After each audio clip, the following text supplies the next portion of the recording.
Anantapuram urban నియోజకవర్గంలో 40 డివిజన్లో సోదరుడు నూర్ ఆహ్వానం మేరకు ఈరోజు రంజాన్ పండుగకి ఇంటికి రావడం జరిగింది. లాస్ట్ వీక్లో నన్ను ఇంటికి వచ్చి ఇన్వైట్ చేశాడు. ఆ రోజు కొన్ని అనివార్య కారణాల వల్ల నేను ఇఫ్తార్ విందుకు ఆ రోజు రాలేకపోయాను. దానిలో భాగంగా ఈరోజు రాయల మధుతో పాటు బాబు మహబూబ్ ఖాను అంతా కలిసి ఈరోజు నూరు ఇంటికి విందుకు రంజాన్ విందుకు రావడం జరిగింది. లాస్ట్ ఇయర్ కానీ ఇఫ్తార్ విందుకు సోదరుడు ఇంటికి రావడం జరిగింది. ప్రతి సంవత్సరం అంటే వీళ్ళ మామగారు నాకు బాగా తెలుసు. అలాగే లాస్ట్ నేను ఎలక్షన్స్లో నిలబడినప్పటి నుంచి నూరు అయితేమి, ఇక్కడ 40 డివిజన్ కార్పొరేటర్ వాళ్ళ భర్త రాయల మధు అయితేమి, ఖాన్ గారు అయితేమి, వీళ్ళంతా నాకు కుటుంబ సభ్యులు లాంటి వాళ్ళు. ఏమన్నా చిన్న చిన్న సమస్యలు ఉంటే మేము ఇంట్లో సాల్వ్ చేసుకుంటాం, అంతేగాని బయటికి ఎవరో దూరి దీన్నంతా రచ్చ చేసి అదేదో ఓ భూతద్దంలో చూపించే విధంగా లాస్ట్ వీక్లో అంతా రచ్చ చేయడం జరిగింది.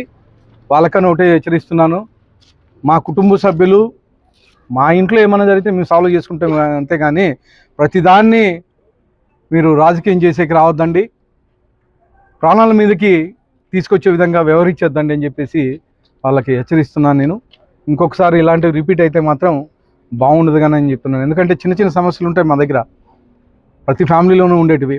అవేవో మేము సాల్వ్ చేసుకుంటాం. 10-15 నిమిషాల్లోనే ఎవరో ఒక ప్లాన్డ్గా అంతా వచ్చి వ్యవహరించి ఆ రోజు ఇచ్చేశారు. ఆ రోజు కానీ సోదరుడు నూరు కానీ చెప్పడం జరిగిందన్న నాకు సంబంధం లేదు, కానీ వాళ్ళే వచ్చి దాన్ని ఏదో భూతద్దంలో చూపించి ఇచ్చేశారు. మా ఇంటిగారిని వచ్చి అంతా వచ్చి అది చేద్దాం ఇది చేద్దాం అని చెప్పేసి చెప్పడం జరిగిందని చెప్పి చెప్తా ఉన్నాడు. కానీ ఇది మంచి పద్ధతి కాదు. చిన్న చిన్నవి జరిగినప్పుడు మనం సహకరించాల, దాన్ని రెచ్చగొట్టే విధంగా పత్రికలకి మీడియాకి ఎక్కి దాన్ని మనోభావాలు దెబ్బతినే విధంగా, ఇంట్లో ఫ్యామిలీ మెంబర్స్ మనోభావాలు దెబ్బతినే విధంగా వ్యవహరించకూడదు. ఇంకొకసారి దయచేసి జేఏసీను లేకపోతే ఇంకోటి వాళ్ళకి చెప్తున్నాను, దయచేసి ఏదన్నా ఉంటే సహకరించుకొని మాట్లాడుకొని వెళ్ళిపోదాం. దానికి మీడియాకి ఎక్కేసి ఏదో జరిగిపోతుందని వెనకల కొంతమంది రాజకీయ నాయకుల మాట విని మీరు చేయడం కానీ పద్ధతి కాదు. మా సోదరులు ఇద్దరు హ్యాపీగా ఈరోజు కలిసి నూరు వాళ్ళ ఇంటికి వచ్చి భోంచేస్తాను. ఖచ్చితంగా వీళ్ళందరికీ ధన్యవాదాలు. ఇద్దరికి రాయల మధు గారికి నూరు గారికి ఇద్దరు మంచి సోదరులు.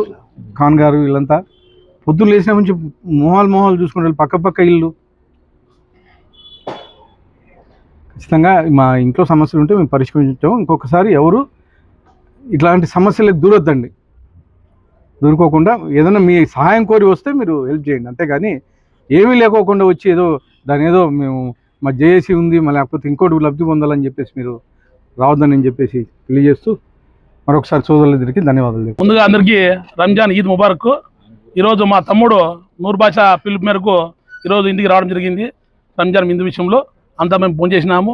మా మధ్యలో ఉన్న మనస్పార్థలో ఎమ్మెల్యే గారు ఇద్దరికి నచ్చజెప్పి కలిపేసినాడు. కాబట్టి భవిష్యత్తులో మేమంతా తెలుగుదేశం పార్టీ గెలుపు కోసము, వార్డు అభివృద్ధి కోసం మేము కృషి చేస్తామని, అదేవిధంగా మా ఇద్దరి మధ్యలో ఎలాంటి సమస్యలు లేవు, ఏదో జరిగిపోయింది దాన్ని బుద్ధతులు పెట్టి కొంతమంది ప్లాన్డ్గా మా ఇద్దరి మధ్య చిన్న సంఘటన పెద్దగా చూపించేసి రాజకీయ లబ్ధి పొందాలని దానికి మతరంగం పులమాలు చూశారు. పెద్ద నాయకులతో వచ్చి మాకు లేనిపోనివన్నీ మా వార్డులో కలతపెట్టారు. ఇక్కడ హిందూ ముస్లిం బాయిగా ఉంటాము, దాంట్లో ఎలాంటి మార్పు లేదు. కాబట్టి ఈరోజు ఉడ్డేస్తున్నాము, దయచేసి మీరు రాజకీయాలు చేయకుంటే ప్రత్యక్ష రాజకీయాలు చేసుకొని మీరు మీ పార్టీకి చూసుకోవాలి. కానీ మా పార్టీలో మేమంతా కలిసిమెలిసి ఉండేవాళ్ళము. మా తమ్ముడు నూర్ బాషా అలాంటి వ్యక్తికి మాకు గలాట పెట్టారు. మా తమ్ముడు నా గెలుపులో చాలా పాత్ర వహించాడు. మేము ఆయనకి ధన్యవాదాలు చెప్తున్నాము. ఏదైనా తప్పు ఉంటే మేము క్షమించాలంటే వందాగులు క్షమించడం మేము ఎందుకు క్షమించాలడుగుతున్నామంటే, ఇది మతరంగు పులుముకొని ఎక్కడ రాజకీయంగా ఆ పార్టీకి దెబ్బతింటాదో, మా ఎమ్మెల్యేకి చెడ్డ పేరు వస్తుంది భయపడడం తప్పితే మీరు చేసే స్వార్థ రాజకీయాల కోసము అంతకుమించి మేమేం భయపడము. మీ తాటకు చొప్పలకు, ఉడత ఊపులకు, మీ కేసులకు, మీ ప్రెస్ మీలకు భయపడి మరోసారి చెప్తా ఉన్నాము. ఆ రోజు నేను మాట్లాడంటే మీరు తలకాయ ఎక్కడ పెట్టుకున్నామో తెలిసే కాదు. ఏమంటే ఎమ్మెల్యే కూడా చెప్పారు, తగ్గుదాము, పరిస్థితి బాగాలేవంటే మేము తగ్గాము తప్ప మేము వెనుకకు వేసామంటే మా ఎమ్మెల్యే గారు మాట కోసం అంతే అని చెప్తాను. Thank you.